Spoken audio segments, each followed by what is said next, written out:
धर्मलाल भाग्यशाली हो। आज 3 मार्च को बुधवार के दिन हमारी दूसरी क्लास गणधरवार छठे गणधर मंडिक स्वामी का विषय आत्मा के साथ कर्म का बंध और वियोग, संयोग वियोग कुछ होता ही नहीं है, ऐसा उन्होंने कहा। अब उनका पक्ष वो लेकर के चल रहे हैं और मुख्य पक्ष उनका कौन सा है? अद्वैतवाद का। अद्वैतवाद के ही मत को लेकर चलते हुए जब उनको ये पूछा गया कि आप अद्वैत हो, अद्वैतवाद को मान करके एकमात्र ब्रह्म का अस्तित्व मानते हो, ईश्वर का ही, ईश्वर को ही ब्रह्म कहते हैं, इसलिए ईश्वर का ही अस्तित्व मानते हो, तो फिर परस्पर विरोधी भाष सेंटेंस कहाँ से आए? फिर आप सृष्टि का सर्जन क्यों मानते हो? फिर सृष्टि का सर्जन मान करके भौतिक पौद्गलिक संसार के पदार्थों की निर्मिति कैसे मानते हो? तो फिर आपके एक ब्रह्मवाद के सिद्धांत को धक्का लग रहा है कि नहीं लग रहा है? एक ब्रह्मवाद का सिद्धांत आपका रहता ही नहीं है।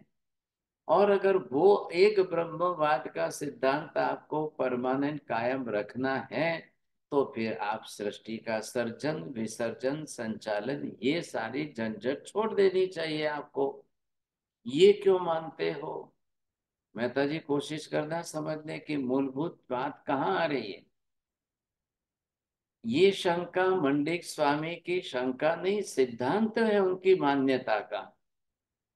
यहाँ वो आकर महावीर के सामने उसको शंका तो महावीर ने बताई है कि आपकी ये शंका है, और परस्पर उनके कॉन्ट्राडिक्टरी स्टेटमेंट से बताई।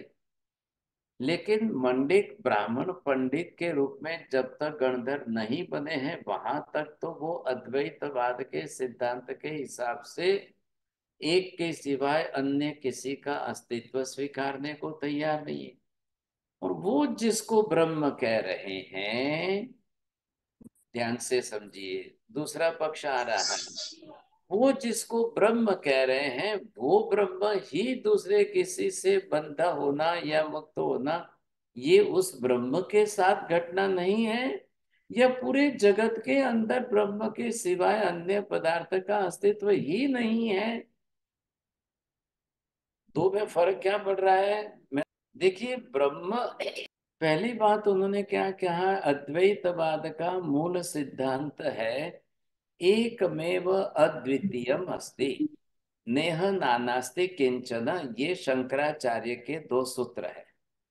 एकमात्र ब्रह्म का ही अस्तित्व जगत में है, अन्य किसी का अस्तित्व ही नहीं है। अद्वैतवाद का ये अर्थ करना सही है, या जिसको आप ब्रह्म कहते हो उसको दूसरे किसी का बंध संबंध संयोग वियोग कुछ होता ही नहीं है, ये पक्ष आपका है? इससे अद्वैतत्व सिद्ध कर रहे हो या कैसे कर रहे हो? और अगर ये अद्वैत तत्व सिद्ध करते हो, तो सृष्टि का सर्जन संचालन विसर्जन ये व्यवस्था कैसे बैठेगी फिर? और ये भी व्यवस्था बैठा नहीं है और अद्वैतवाद भी मानना है। ये दोनों कॉन्ट्राडिक्टरी स्टेटमेंट है कि नहीं है? अब बोलिए मेहता जी, ध्यान से बोलना है। जी सर जी, आपने बताया फरमाया कि आप अद्वैत का सिद्धांत जो मानते हो वो ब्रह्म एक ही है उसके लिए मानते हो, कि ब्रह्म ने सृष्टि की जो रचना की है उसका संचालन, रचना और विश्व वो भी सब साथ में मानते हो? अगर ये मानते हो तो यही कॉन्ट्राडिक्शन हो जाता है।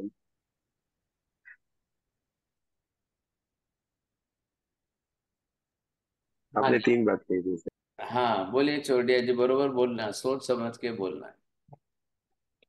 हाँ, मार्क साहब, आप फरमा रहे हैं कि उन्होंने जब क्या किया, अद्वैत बात को मानना मतलब एक मतलब ब्रह्म का ही अस्तित्व मान रहे हैं। तो ब्रह्म का ही यदि आप अस्तित्व मान रहे हैं, तो ब्रह्म का मतलब का दूसरे किसी के साथ संयोग वियोग, ये आप मानते कि नहीं मानते हैं? फिर आप सृष्टि का ब्रह्म सृष्टि का मतलब कर्ता, संचालन और सर्जन सब मान रहे हैं, तो ये बात कैसे तीन बैठेगी? तीन बातों को ध्यान रखिए। एकमेव ब्रह्म का ही अस्तित्व है, दूसरे किसी का अस्तित्व ही नहीं। नंबर दो, उस ब्रह्म को जो अद्वैत स्वरूप है उसको किसी का अन्य पदार्थ का संयोग वियोग कुछ होता ही नहीं है, ये कहना है। या अद्वैत ब्रह्म मान करके अब सृष्टि का सर्जन संचालन विसर्जन होता ही नहीं है या होता है। अब इन तीनों बात के अंदर कॉन्ट्रास्ट किसका है, ये पहले आपको देखना है। कॉन्ट्रास्ट कहाँ आ रहा है? अद्वैत का और सृष्टि का। इसका भी इसके साथ कॉन्ट्रास्ट आएगा और इसका भी इसके साथ जो है, ये दोनों का भी परस्पर विरोधाभासी संबंध आएगा और इसका भी इसके साथ परस्पर विरोधाभासी संबंध आएगा। दोनों तरफ से ध्यान रखिए आप। आ रहा है ख्याल में? तो दोनों तरफ से कैसे हैं? इसको कहते हैं परस्पर विरोधाभास, कॉन्ट्राडिक्टरी स्टेटमेंट। जब आप अद्वैत मान करके चल रहे हो, तो अद्वैत मान करके चलने के अंदर क्या कहा आपने? एकमात्र ब्रह्म का ही अस्तित्व है।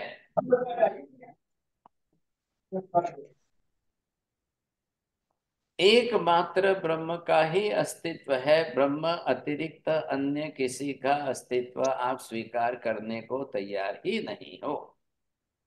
होती बात पूरी। अब नंबर दो पर क्या कह रहे हैं? वो जो ब्रह्म है, अब उस ब्रह्म को किसी अन्य का संयोग वियोग होता ही नहीं है, इसकी बात कर रहे हैं वो। ये बात अलग हो गई, ये बात अलग हो गई। और यहाँ तीसरे के अंदर ये कह रहे हैं कि आप ये मान करके सृष्टि का सर्जन संचालन और विसर्जन, अब ये व्यवस्था आप कैसे बैठाएंगे? हाँ जी, अब आप जो है इधर तीन मत बात सामने आ गई आपके। अब इनके अंदर की बात चल रही है। लास्ट दो क्लास में हमने क्या सिद्ध किया है? महावीर ये कह रहे हैं आत्मा, जिसको आप भी ब्रह्म कहते हो, ब्रह्म शब्द का अर्थ ये भी आत्मा ही कह रहे हैं। अब ये आत्मा कौन सी आत्मा हो गई? जिस ब्रह्म को, मतलब जिस आत्मा को किसी प्रकार का संयोग वियोग किसी का होता ही नहीं है, वो आत्मा। तो महावीर कह रहे हैं हम भी यही मान रहे हैं, ये हो गई सिद्धात्मा। आपकी भाषा में हम कहें तो निर्गुण ब्रह्म।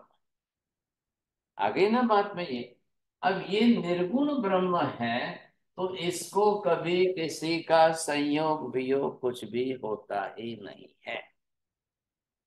अब आप निर्गुण ब्रह्म मान करके भी सृष्टि का सर्जन विसर्जन संचालन उसी के पास कराते हो या सगुण ब्रह्म के पास कराते हो? नीति बहन जी बोलिए, समझ में आ रही है बात? जी जी महाराज सर, बहुत अच्छे से।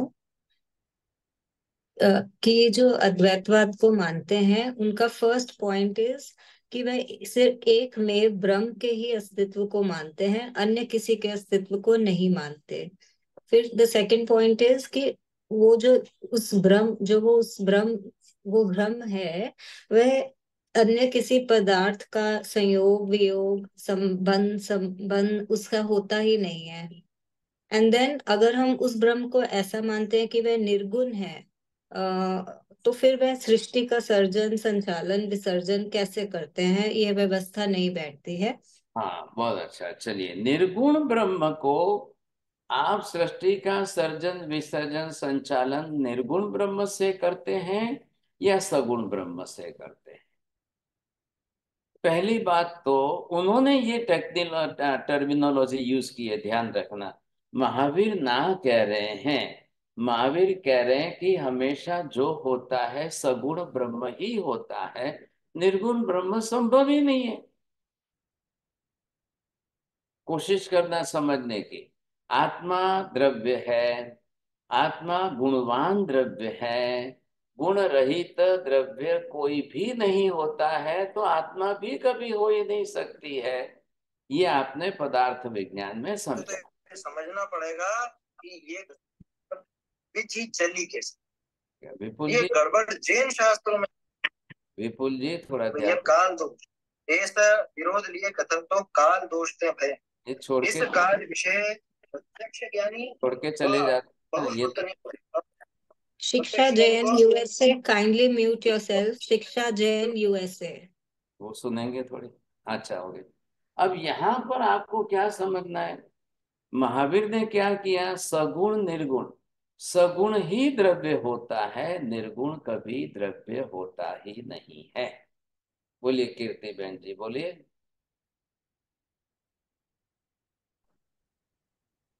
चलिए, सगुण का मतलब पदार्थ मात्र, द्रव्य मात्र, गुण युक्त ही होता है। बिना गुण का एक भी द्रव्य कभी होता ही नहीं है। फिर भी आप जो कह रहे हो कि सगुण निर्गुण, इस सगुण निर्गुण की व्याख्या का अर्थ क्या होगा, इसका अर्थ क्या करना, क्या आत्मा का गुण रहित हो जाना मोक्ष कहलाता है, या आत्मा का सर्वगुण संपन्न हो जाता मोक्ष कहलाता है? बोलिए मनीषा बहन जी, समझ में आ रही है बात? जी गुरु जी, आत्मा का सर्वगुण संपन्न हो जाना मोक्ष कहलाता है, निर्गुण नहीं। प्रश्न किया है ना, जैन की महावीर ने प्रश्न किया है, भी मोक्ष किसको कहते हैं? आत्मा का सर्वगुण संपन्न होना मोक्ष है। सर्वगुण मतलब सर्व गुणों का संपूर्ण प्रगटीकरण, इसको मोक्ष कहते हैं। ये उल्टा कह रहे हैं कि आत्मा निर्गुण हो गई वो ब्रह्म स्वरूप है। और जब निर्गुण हो गई तो वो सृष्टि का सर्जन कैसे करेगी, संचालन कैसे करेगी, विसर्जन कैसे करेगी?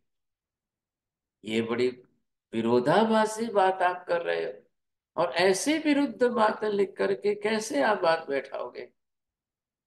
फिर आप अद्वैत किसको कहते हो? महावीर कह रहे हैं ये दूसरे नंबर पर, निर्गुणता के कारण हम भी इसी आत्मा को क्या लाएंगे, मतलब आपकी निर्गुणता जिसको आप कह रहे हो उसको हम सर्वगुण संपन्न कह रहे हैं, वो कभी कर्म से लिप्त होता नहीं है, और वो कभी कर्म बंध से उसको कोई संबंध, छोड़ना लेना देना कुछ भी संबंध नहीं रहता है।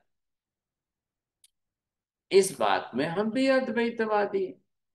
अद्वैत, मोक्ष में क्या है, सिर्फ और सिर्फ आत्मा ही है। अद्वैत मतलब वहां पर शरीर नहीं होता है, ये आत्मा का अद्वैतपना।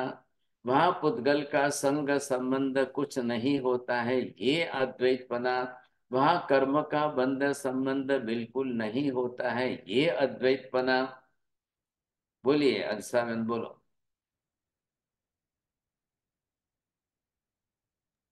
हाँ, मोक्ष में सिर्फ आत्मा ही रहती है, वो है उसका अद्वैतपना। उधर उधर मोक्ष में शरीर नहीं है, मतलब वो अद्वैत अद्वैत हो गया।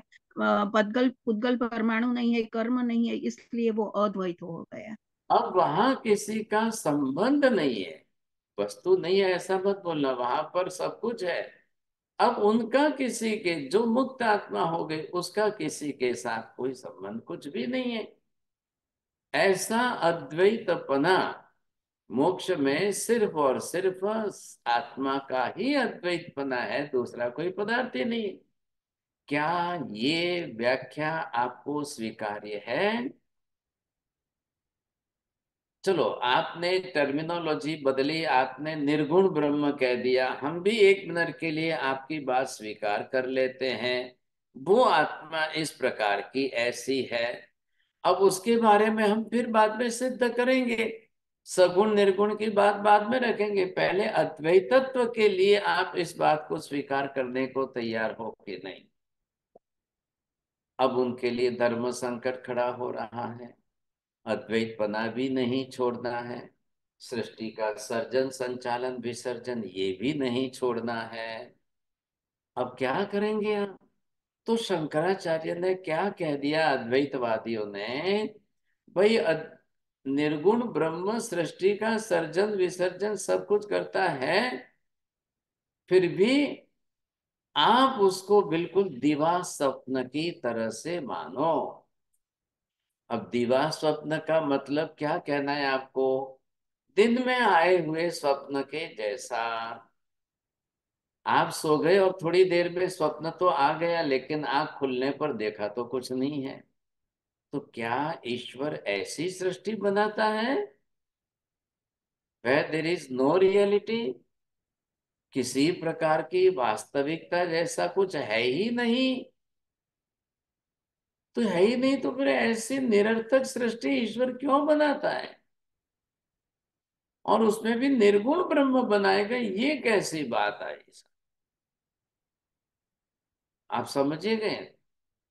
सर्वज्ञ के सिद्धांत में कभी भी कहीं भी अनंत काल में भी कॉन्ट्राडिक्शन आता ही नहीं है, और जो सर्वज्ञ नहीं है उनके सिद्धांतों में कॉन्ट्राडिक्शन कंपलसरी आएगा ही आएगा।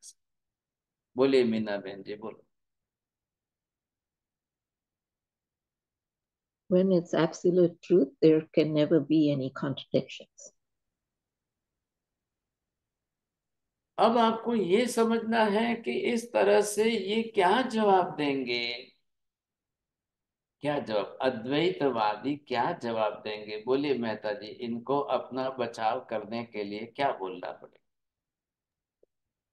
सर ये अद्वैतवादी बचाव कैसे कर सकते हैं? वो बहुत सारे आर्गुमेंट तो देते हैं कि जो बाकी सब जो है वो प्रतिबिंब आत्मा है, वो जैसे वो पानी में रिफ्लेक्शन होता है ना, वैसे संसार को बताते हैं। वो जवाब तो वही देते हैं, बाकी और कुछ नहीं है उनके ऊपर। अब यही तो बात है ना यहाँ पर। पहली बात ये, एक और दो में आप पहले इधर रहिए। दो में क्या करना है? एक के सिवाय अन्य किसी का अस्तित्व ही नहीं है, इसको अद्वैत अर्थ में लेना है। या ऐसे ब्रह्म को अन्य पदार्थ का संबंध संयोग वियोग होता ही नहीं है, ये अर्थ बैठाना है। दोनों तरफ अद्वैत पने में, लेकिन इसमें क्या होता है? इसमें यह है कि आपने कहा सगुण ब्रह्म और निर्गुण ब्रह्म, तो सगुण ब्रह्म तो अन्य पदार्थों के साथ रहा, निर्गुण ब्रह्म नहीं रहेगा सा। अब आप निर्गुण ब्रह्म के हाथ से सृष्टि का सर्जन विसर्जन करा रहे। ब्रह्म सृष्टि का सर्जन विसर्जन कर सकता है क्या? ध्यान से समझिए। वेद वेदांत क्या कह रहे हैं? ईश्वर सृष्टि का सर्जन क्यों करता है? बोलिए, जैन साहब बोलेंगे। ईश्वर उसकी लीला, ईश्वर सृष्टि का सर्जन क्यों करता है? तो इसके लिए सबसे पहले ईश्वर के मन में इच्छा जगती है। एको हम बहुश्याम प्रजा ये सूत्र उन्होंने दिया है, ध्यान से समझिए। मैं एक ईश्वर अकेला हूं, अब मैं बहु रूप धारण करूं, ऐसी मेरी इच्छा हो रही है। अब ये प्रश्न बड़ा विचित्र है कि निर्गुण ब्रह्म को आप इच्छा होती है ऐसा कहेंगे तो निर्गुणत्व रहेगा कि चला जाएगा? आप समझ रहे हैं बात को? सगुण को इच्छा हो सकती है कि निर्गुण को इच्छा होती है? हम ये कह रहे हैं कि सिद्ध आत्मा बन गई, आत्मा मोक्ष में जाकर वहां स्थिर हो गई, तो उसको कभी अनंत काल में भी इच्छा होगी ही नहीं। ये असली अद्वैत तत्व है। इसको पहले आप कोशिश करिए स्वीकारने की। लेकिन जब ऐसी ब्रह्म आत्मा जो मुक्त अवस्था में है, सभी तो मुक्त अवस्था में नहीं है। अनंता अनंत जीवात्माएं संसार के अंदर जो मुक्त नहीं है वैसी है, और अनंता स्वरूप में है। अनंता अनंत आत्माएं संसार में है, और उनकी अनंतवे भाग की ही आत्मा सिद्ध बनी हुई है। तो वो जो सिद्ध बन गई है उनको तो अनंत अनंत काल में भी कभी इच्छा होनी ही नहीं है। लेकिन जो अभी सिद्ध नहीं हुई है उनको तो इच्छा अवश्य होगी। आ रहा है ना ख्याल में? अब आप लोगों को ध्यान हो तो हमने इसी क्लास में पहले पहले बहुत अलग से अर्थ अद्वैत पने का जातिगत अद्वैतत्व को लेकर अर्थ किया था। ख्याल आया? एक शरीर की सभी आत्माएं हैं, एक शरीर की आत्मा द्रव्य स्वरूप से अनंत अनंत आत्माएं एक शरीर की है, इसलिए उनके अंदर असब का जातिगत अद्वैतत्व बना बरोबर बैठता है। अब अद्वैत पदे का अर्थ क्या? एक आत्मा के जैसी दूसरी आत्मा नहीं है ये कहना है, या एक आत्मा के सिवाय अन्य किसी आत्मा का अस्तित्व ही नहीं है ये कहना है, या आत्मा द्रव्य का ही अस्तित्व है ये अद्वैतत्व है, आत्मा द्रव्य के सिवाय अन्य पर द्रव्य का अस्तित्व ही नहीं है ये कहना है। बोले अब नीची बहन जी, चार बोलना तो भारी पड़ेगा आपको, मैं भी समझता हूँ। No my sir, I can try. कि जो अद्वैतवाद है कि एक आत्मा के जैसी दूसरी आत्मा नहीं है, यह अद्वैतवाद है, या एक आत्मा के सिवाय अन्य कोई दूसरी आत्मा का अस्तित्व नहीं है, ये अद्वैतवाद है। देन आत्मा द्रव्य का ही अस्तित्व है, अन्य किसी द्रव्य का अस्तित्व नहीं है, ये अद्वैतवाद है। या पर द्रव्य का, आत्मा के सिवाय किसी पर द्रव्य का अस्तित्व नहीं है, ये अस्तित्ववाद है। Very good very good. Sorry, अद्वैतवाद है। चलो चलो, आपको पहला नंबर फर्स्ट प्राइज मिलता है। ऐसे कोई कंसंट्रेशन रखना, ध्यान रखना, समझे कि नहीं? अब यहाँ पर कौन सा अर्थ करना है, ये कौन सी बड़ी बात है। ख्याल है? आप अद्वैत से अन्य पदार्थों का निषेध करना चाहते हो तो इन चारों का डिवीजन करके आप निषेध करके बताइए। आपने आत्मा से पर द्रव्य, ख्याल है कि नहीं, आत्मा से पर द्रव्य के अस्तित्व का निषेध करो तो आकाश आदि पर द्रव्य है, पुद्गल आदि पर द्रव्य है, धर्मास्तिकाय आदि पर द्रव्य है। चलो चलो चलो, आप धर्मास्तिकाय तो गिनते ही नहीं हो, मानते ही नहीं हो, फिर भी आकाश और पुद्गल का निषेध कैसे करेंगे? ये कैसे पॉसिबल होगा? तो फिर ईश्वर सृष्टि का सर्जन कैसे करेगा? आकाश का भी निषेध कर दो और पुद्गल द्रव्य का भी निषेध कर दो, तो फिर ईश्वर सर्जन विसर्जन संचालन कैसे करेगा? क्या सर्जन करने के अंदर निर्गुण ब्रह्म स्व जैसा अपनी आत्मा के जैसी अन्य आत्माओं का सर्जन करती है, या अपनी आत्मा से भिन्न आत्माओं का सर्जन करती है, या आत्मा से भिन्न अन्य पदार्थों का सर्जन करती है, या जड़ पुद्गल पदार्थों के ही पुद्गलों को सर्जन करती है और उसमें आप अपनी आत्मा का प्रतिबिंब दिखाते हो? मेहता जी कोशिश करो चार चार बोलने की। लो ये भी छोड़ के चलो, क्या करना। मैं विनती करता हूँ कि गंधर्वाद की क्लास में थोड़ी सिंसियरिटी एंड सीरियसनेस ज्यादा दिखाओ। ऐसे बंद करो, छोड़ो, चले जाओ, ये नहीं अच्छा। बोलिए ने आज। मा, ने मा, जी महाराज साहब, आज थोड़ी सी आवाज थोड़ी कट कट के आ रही है महाराज। क्यों? बिल्कुल बरोबर आ रही है, यहाँ तो कोई तकलीफ नहीं। हाँ, बीच में कट कट के आ जाती है महाराज। क्या लग रहा है? हम्म? It is very clear for us. यहाँ तो जो है बरोबर बता रहा है यहाँ। और अभी तो मैंने आपको बोला कि वो यहाँ सिस्टम व्यवस्था कर दी है तो उससे बरोबर आ रहा है। ठीक है, चलो सब। अब बात ये हो रही है कि आप अद्वैत किसको कह रहे हो? ख्याल है कि नहीं?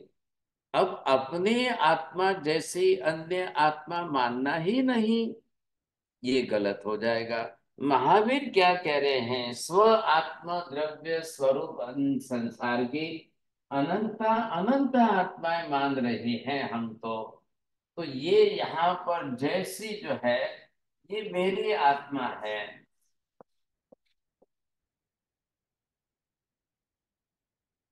और ये किसी भी प्राणी की आत्मा है।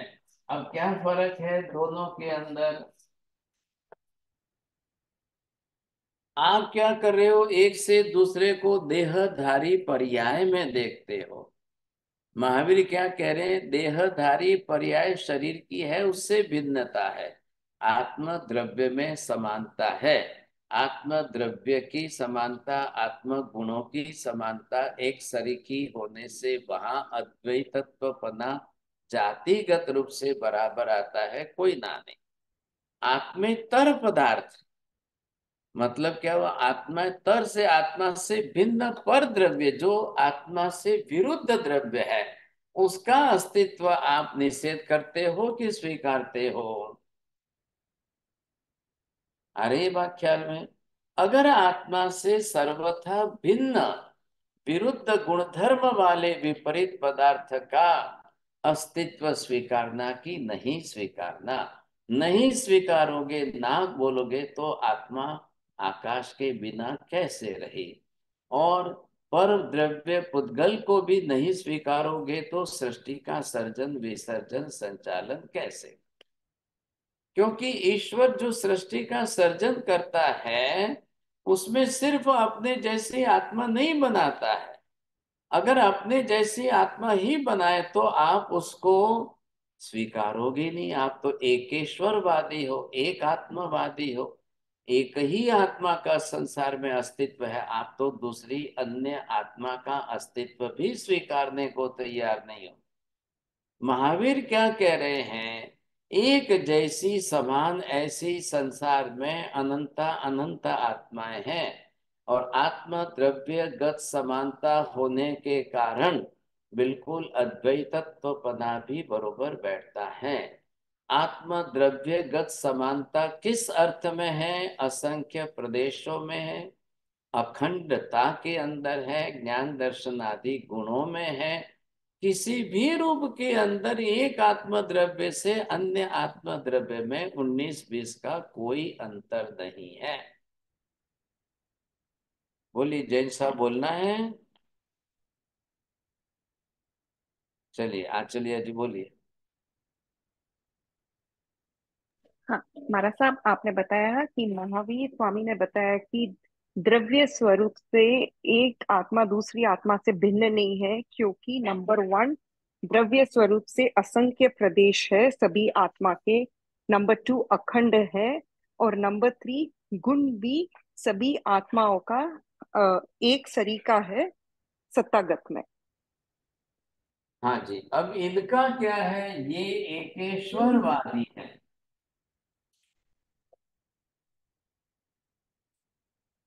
एक ही ईश्वर का अस्तित्व स्वीकारते हैं, और इसी कारण उनका अद्वैतत्वपना इसी के आधार पर टिकता है।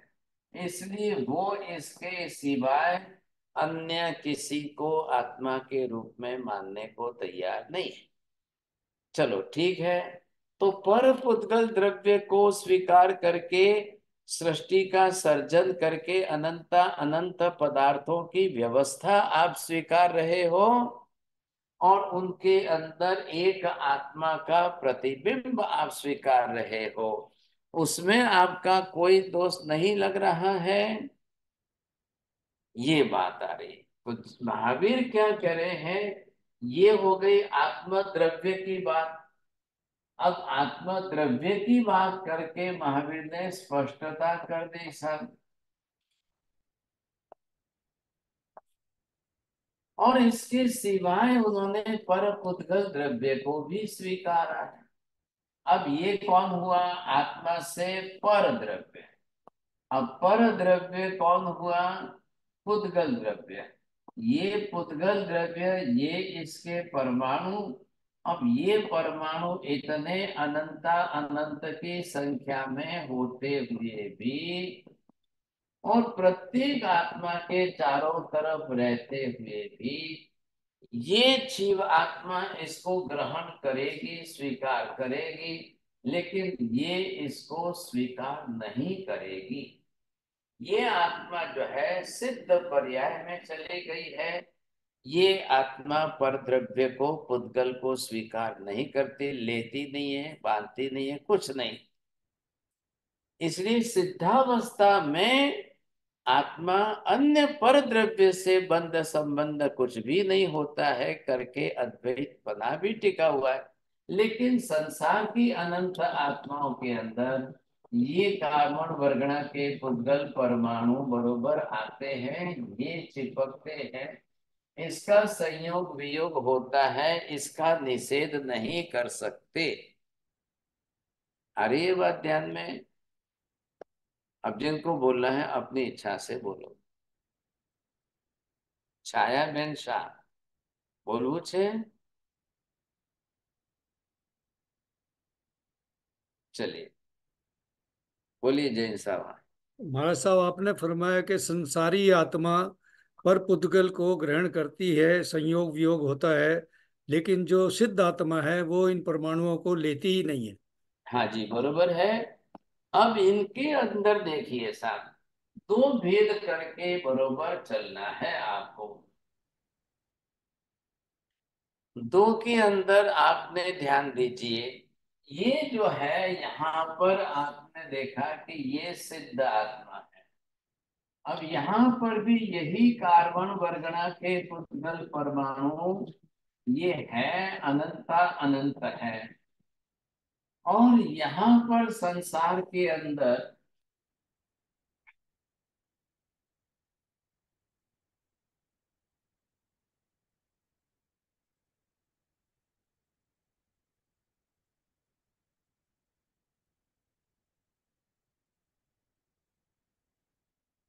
हाँ, यहाँ देख करके बताइए बिना बहन जी, बोलो what is the difference between the The the Siddhatma is surrounded by Karman Vardhana, but it does not take in. It does, while as in the Sansari Atma, the soul keeps on collecting the Pudgal हाँ, Parman. कल हमने समझा था carbon वर्गणा के पुद्गल परमाणु में स्निग्ध स्पर्श की मात्रा, बरोबर है। अब पहले इधर देखिए आप, यहाँ पर जो कार्बन वर्गणा के पुद्गल परमाणु में है, इनमें ही स्निग्ध स्पर्श की मात्रा है। और यहाँ लोकांत में जो कार्बन वर्गणा के पुद्गल परमाणु है, उनमें तो कोई स्निग्ध स्पर्श की मात्रा नहीं है ना। विपुल जी बोला, आ गए आप? जी महाराज साहब, बैकग्राउंड में थे महाराज साहब। चलिए ठीक है। अब ये क्या समझ में आया कुछ? बोलिए मनीषा बहन जी, क्या समझ में आया? आप भी बार बार बंद करो खोलो ऐसा मत करो, कंसंट्रेशन रखिए। स्निग्धता तो गुरुजी दोनों में ही है। बोलो अंसा बहन, इसमें कम है कि इसमें ज्यादा है, इसमें ज्यादा है कि इसमें कम है? नहीं साहिब जी, किसी में कम और ज्यादा नहीं रहेगी। वेरी गुड, बहुत अच्छा है। स्निग्धता की मात्रा के बिना कार्बन वर्गणा बन ही नहीं सकती है, बरोबर है? जय मेहता जी बोलिए। स्निग्धता की मात्रा के बिना कार्बन वगैरह बन ही नहीं सकती है। बस तो कार्बन वर्गणा के पुद्गल परमाणु नाम पड़ा, उसकी रचना हुई कि वो स्निग्धता के आधार पर ही बनेगी। ख्याल आया? क्योंकि अपने डेफिनेशन क्या कि समान गुण धर्म वाले ऐसे परमाणु इकट्ठे होंगे तब वर्गणा होगी। भाषा वर्गणा के पुद्गल परमाणु में वो स्निग्धता नहीं आएगी, इसलिए रुक्षता रहेगी, तो वो भाषा के रूप में बोल करके फेंक देंगे। हालांकि पुद्गल पदार्थ का मूलभूत गुणधर्म है वर्ण गंध रस स्पर्श, तो स्पर्श तो रहेंगे। किस समय किन परमाणुओं के अंदर कौन से स्पर्श की मात्रा ज्यादा रहेगी, किसकी कम रहेगी साहब। अब कार्बन वर्गणा के पुद्गल परमाणु ठंडे हैं कि गर्म है? बोलिए चोरडिया जी।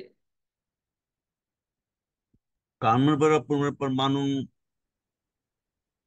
चलो अब यहाँ पर क्या है, ठंडे गर्म का, वो भी ठंडा गर्म वो भी स्पर्श ही है, गुरु लघु वो भी स्पर्श है, लेकिन वो गौण है।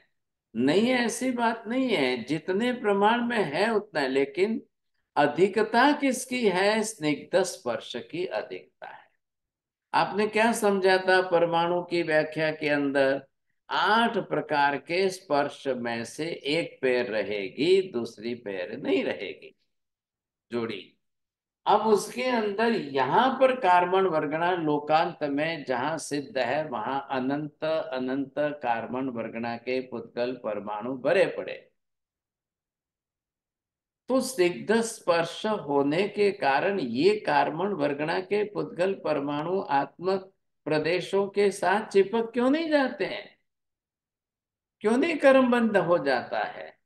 आप ये कह रहे हो कि इसके अंदर स्निग्ध स्पर्श की मात्रा ज्यादा है, तो फिर वो अपने आप वहां अनंत सिद्ध है तो क्यों नहीं चिपक रहे? इस अर्थ में अद्वैत तत्वपना स्वीकारो कि वहां अनंत अनंत आत्माएं वो जिस प्रकार की जैसी कक्षा की है, उनको मालूम है कार्बन वर्गणा के पुद्गल परमाणु में स्निग्ध स्पर्श की मात्रा है, लेकिन अब वो अनंत सिद्ध आत्मा एक बार भी कभी भी राग द्वेष करेंगे ही नहीं। अपने स्वयं के अंदर के भावों में स्निग्धता स्पर्श की लाएंगे ही नहीं, ताकि कार्बन वर्गणा के पुद्गल परमाणु वहां पर अनंत काल तक रहते हुए भी उनको कभी चिपके ही नहीं। अब ये बात बरोबर बैठानी पड़ेगी आपको। बोलिए साहब कीर्ति बहन जी।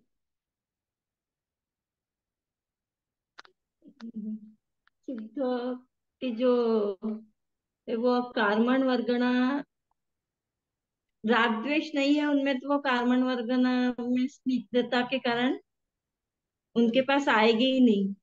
अरे उनके पास आएगी, उनके ऊपर वहां पर ये जो आत्मा सिद्ध आत्मा उनको भी लगी हुई है, उनके ऊपर भी बैठी हुई है, लेकिन चिपकती नहीं है। इतना स्निग्ध स्पर्श ऐसे वहां की कार्बन वर्गणाओं में होते हुए भी उनको टच करके रहते हुए भी नहीं चिपक रही है।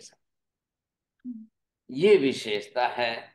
क्यों नहीं चिपक रही है? जब तक वो राग द्वेष करेंगे नहीं, वहां तक अंदर ग्रहण ही नहीं होगा। ये पहले समझिए। जब तक वो खुद राग द्वेष नहीं करेंगे, वहां तक अनंत कार्बन वर्गणा होते हुए भी नहीं चिपकेगी।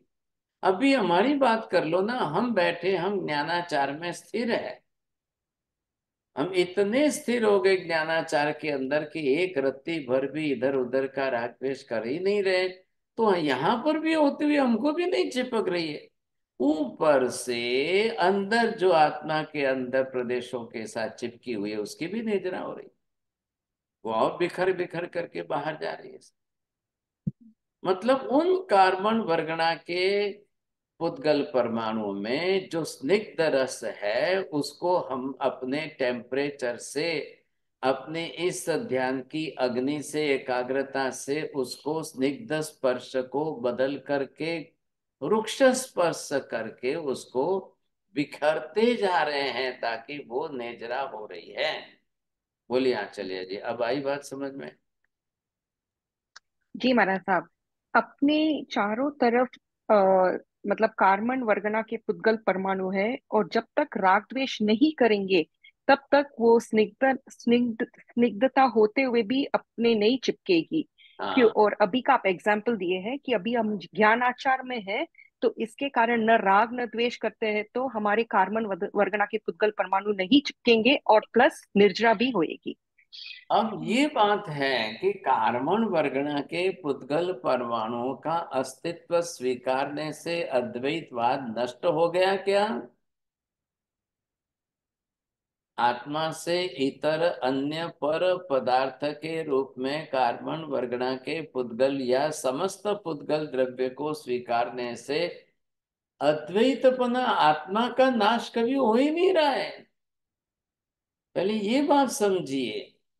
कार्बन वर्गणा हो या ना हो, कार्बन वर्गणा आत्मा को लगे या न लगे, कार्बन वर्गणा अनंत अनंत प्रमाण में आत्मा के साथ बंध संबंध हो जाए, लग जाए, तो भी आत्मा द्रव्य का सर्वथा संपूर्ण नाश कभी होता ही नहीं है। बोलिए ये शब्द, बोलिए विभा बहन, ना मत कहना, बोलो।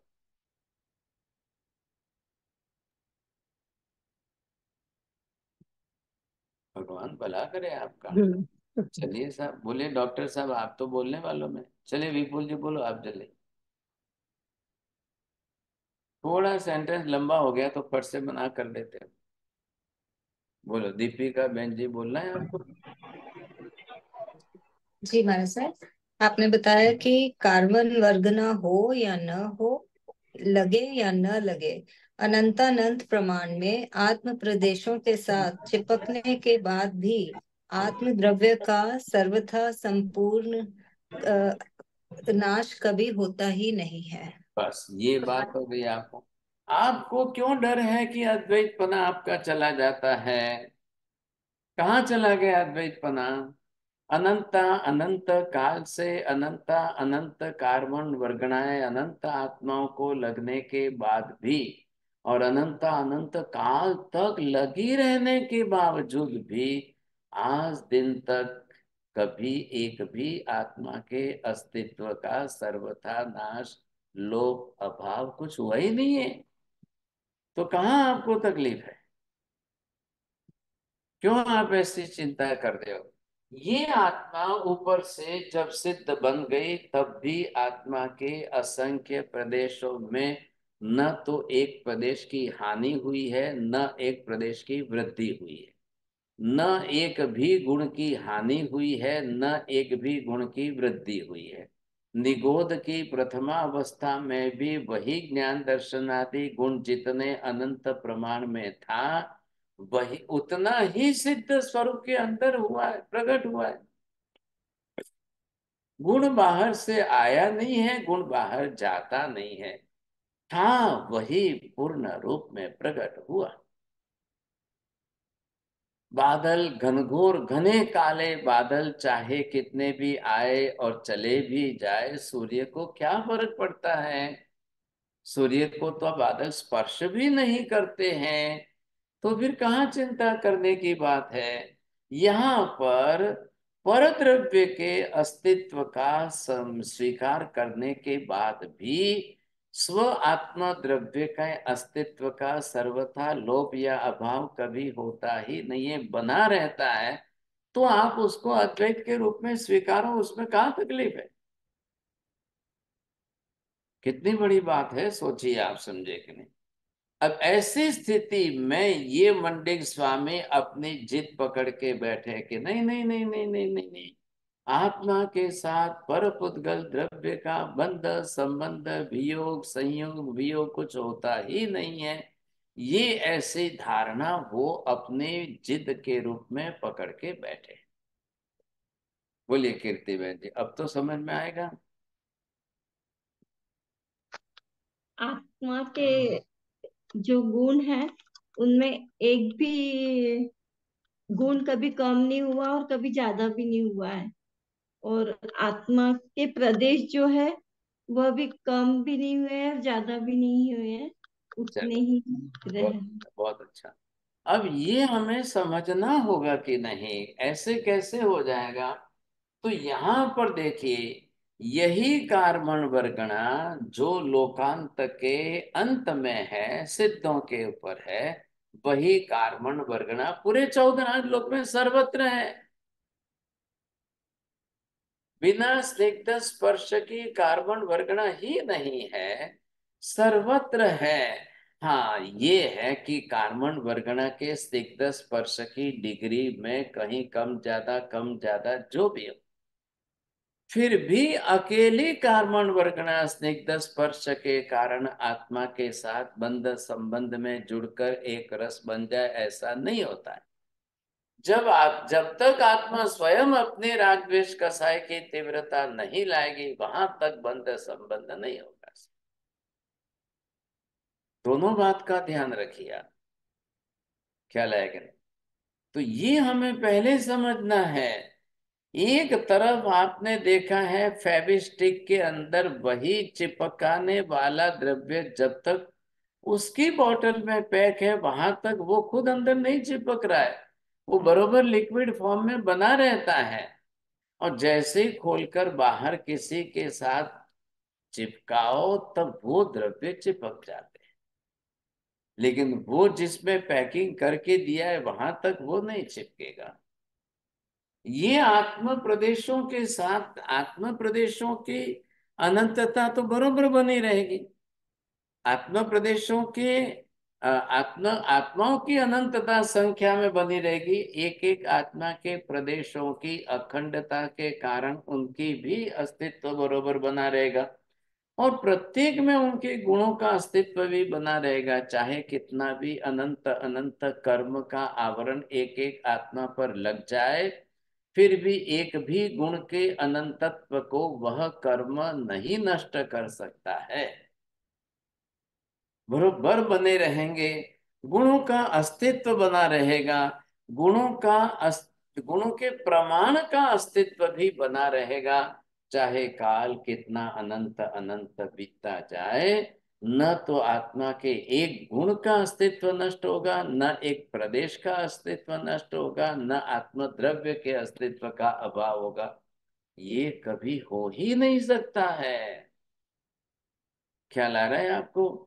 तो यहां पर जो है, अब रही बात की इस पर पुद्गल द्रव्य के सही संबंध में संयोग वियोग की बात, कैसे बंध होता है, कैसे संबंध बिखरता है, क्यों होता है, कैसे होता है, इसकी पूरी प्रक्रिया समझनी है।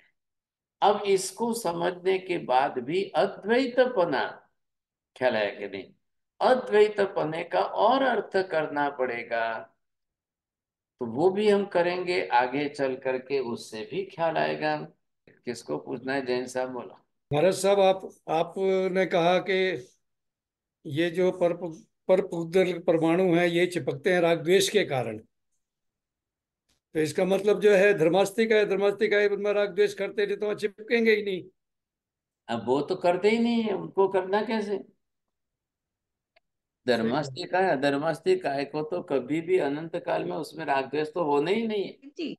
तो हाँ जैसे हम आत्मा का अद्वैतपना इधर सिद्ध किया आपने, तो ऐसे तो सभी द्रव्यों का अद्वैतपना भी आएगा ना। आकाश जैसा दूसरा आकाश भी नहीं है। हाँ, वेरी तो गुड। उज्जवल का भी जातिगत तो वो है, लेकिन दूसरी द्रव्य की कंपैरिजन में गिनेंगे तो वो भी अद्वैत ही बनेगा। बहुत अच्छा है, बहुत अच्छा है। बरोबर। हाँ, हाँ ठीक है। जी, बरोबर, बहुत अच्छा है। आप, धन्यवाद। आप पहले भी बात हमने की है इसकी तो।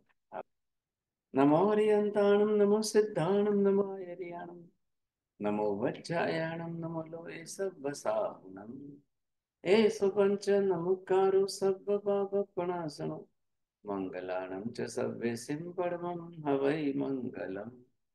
मंगलम भगवान वीरो मंगलम गौतम प्रभु, मंगलम स्थूलिभद्राद्या जैन धर्मोस्तु मंगलम। चत्तारि मंगलम अरिहंता मंगलम, सिद्धा मंगलम साहु मंगलम, केवले पन्नतोतमो मंगलम।